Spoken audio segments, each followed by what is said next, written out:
And that is a clip from Conclave. I'm delighted to say that two of its stars, Ralph Fiennes, Stanley Tucci, are joining us. Gentlemen, hello, how are you? Good, thanks. How are you? I still feel, having just watched the movie, that I'm in the presence of two eminent cardinals. The cardinals in question, Cardinal Lawrence, played by Ralph Fiennes, and Cardinal Bellini, played by Stanley Tucci. It's an amazing film. It's a fabulous story. Robert Harris wrote the original. Just introduce us to where we are with your film. Yeah, it is a beautiful film. I agree. It's a great story. I had first came across the book about, when it came out about four years ago. Read it, loved it. Then, because I'm Robert Harris obsessed. Me too. And then the script came to me, and I just thought it was beautiful. And then he came along, thank God, and it happened. So where do you join this story then, Rafe? Well, I hadn't read the book. I was sent Peter Straughn's wonderful screenplay, Tessa Ross producing, and Edward Berger, whose work I'd seen of the series with Benedict Cumberbatch on television, and loved his work then. But I met him for this, loved the screenplay, loved the part of Cardinal Lawrence, who is, I suppose, the figure who's guiding the conclave. Yes. And then saw Edward Berger's All Quiet on the Western Front, which blew me away. I thought that was an extraordinary piece of filmmaking. So I was doubly excited to be approached to play Lawrence. So if we're putting all the ducks in a row here. So we've got a Robert Harris novel.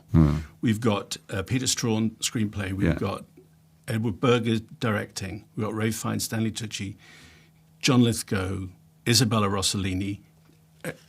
That's enough. People are going, okay, I want to see that film. It felt almost as though we were watching a play because you're all locked in. Was it fun to make when you're all in the gear?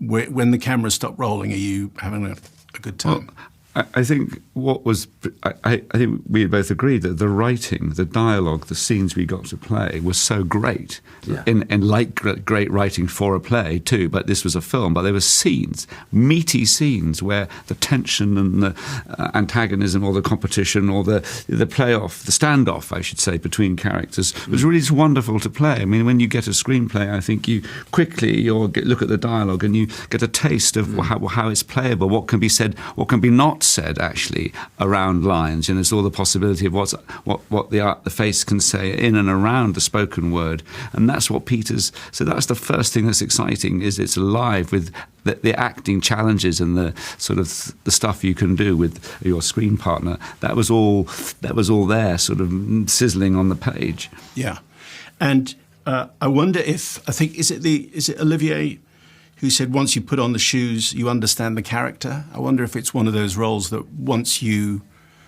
wear the gear, it all falls into place, or had it fallen into place before that? No, that pushes it over the edge. I mean, that's the thing that once you put it on, it's like putting a uniform on. Suddenly you see this completely different person. And it just simply feels different. I'm a huge one for the costume has to be absolutely right, and this was absolutely right. And they were not pleasant to walk around in all day. I got news for you, but they helped.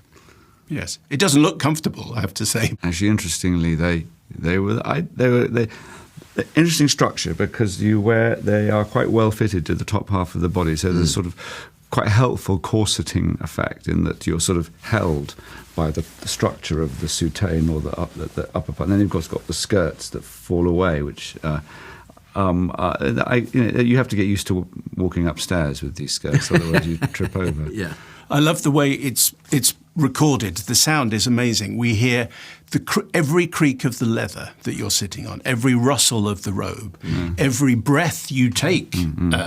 I think, Rafe, particularly, I feel as though we've heard everything.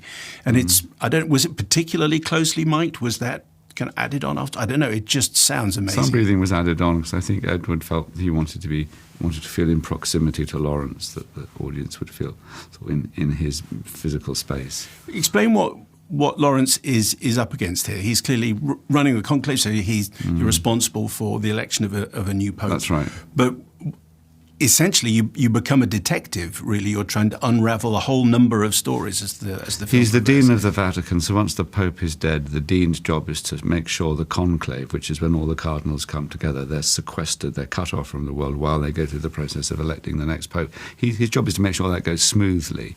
And it starts off when the cardinals arrive and the doors of the Vatican close and they're ready to start the process. But quite quickly, little bits of information. There is inevitably, I think the first thing Robert Harris does, and Peter Strawn in the script, is to establish, despite being men of the cloth, politics are there. Yes. I think it's no secret that the Catholic Church is divided into sort of the conservative branch and the more liberal branch. And the big question is, how does the Catholic Church modernise itself? And there are those, as portrayed by Stanley, his cardinal is of the liberal faction. That's very clearly understood at the beginning. I'm a moderating character, just want to make sure the process is okay. But there's Sergio Castellitto, a great Italian actor, plays the much more right-wing cardinal. Yes. So the political payoff is established quite quickly, and out of that it grows. And as Lawrence, I witness these sort of edges emerge as the standoff gets a little bit more fraught and a bit more intense. And then outside things happen, which affect the conclave. So things happen that are unexpected, which notch up the drama and the sense and the competition and the sense of who's going to get the gig. Hey Simon, apparently we've got 20 seconds to tell people how fabulous NordVPN is. Okay, 1, you get access to streaming services in other countries. 2, you save money on booking holidays as well as having premium cybersecurity on your devices, and all for the price of a coffee a month. To get your exclusive NordVPN deal, go to nordvpn.com/kmtake for a huge discount on your NordVPN plan and a bonus gift. It's completely risk-free with Nord's 30-day money-back guarantee. The link is in the description below.